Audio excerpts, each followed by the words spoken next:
Estimada irmã, estimado irmão, que acompanha diariamente esse programa de comentários bíblicos São Jerônimo, boas-vindas nesse dia 9 de julho de 2022, sábado. A liturgia de hoje nos apresenta uma reflexão muito importante com o Evangelho de São Mateus, no capítulo 10, versículos 24 a 33. Nesse capítulo 10, começando pelo versículo 1, Jesus envia os 12 em missão. E depois temos uma série de instruções sobre as condições pelas quais os missionários são enviados.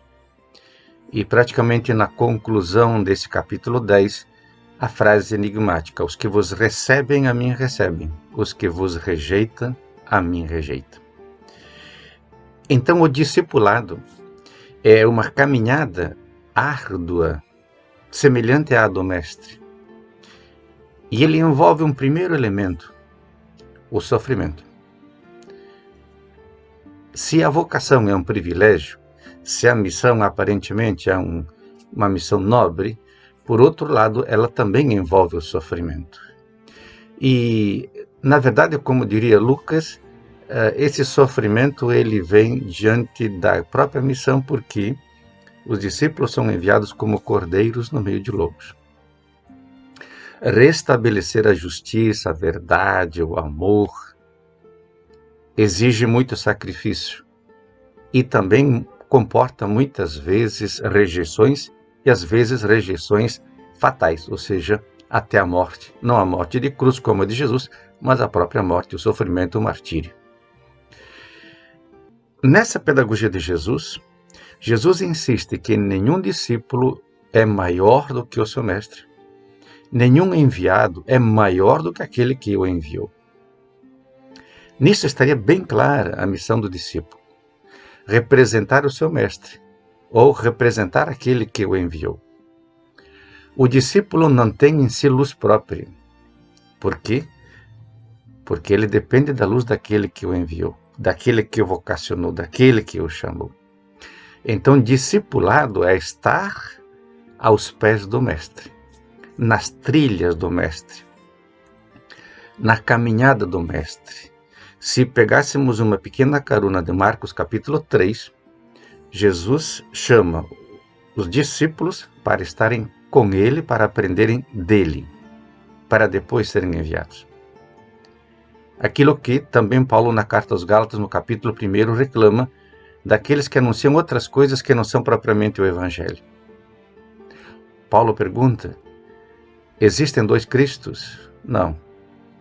Podem existir dois Evangelhos? Não. Porque só existe um Cristo e, portanto, só existe um Evangelho.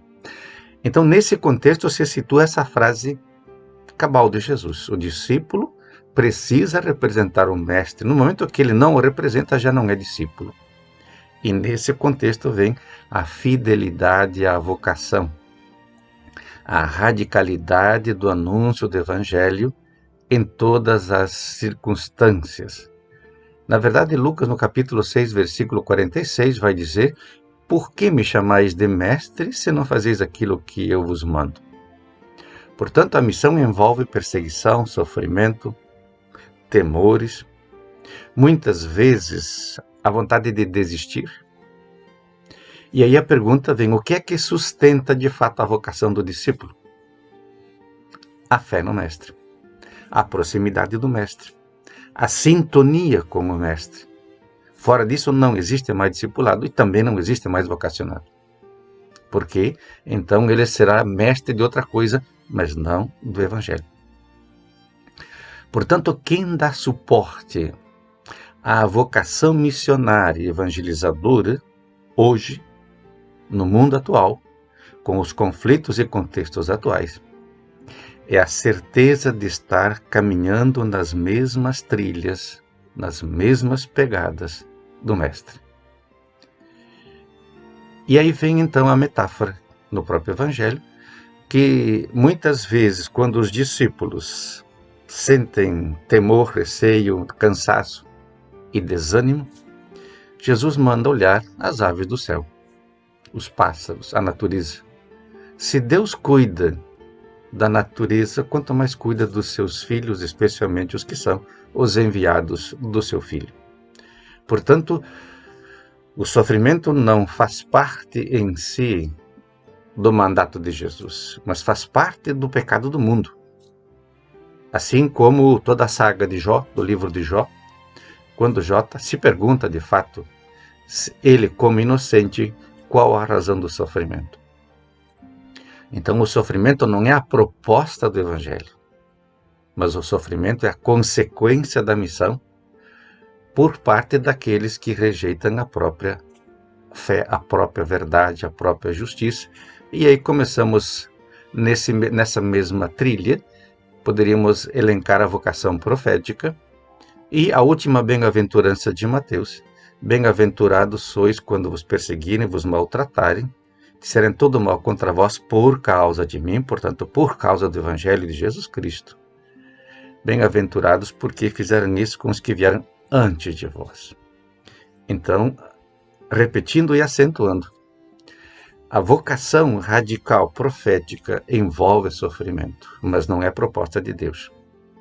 É a reação do pecado do mundo que vai rejeitar a Deus, rejeita Jesus Cristo e vai rejeitar os seus embaixadores. Portanto, discípulo corajoso é aquele que de fato anda confiante na proteção, na bênção e ao mesmo tempo na assistência do Pai, acreditando que o seu reino, a sua fortuna não está neste mundo, mas no reino dos céus. Coragem.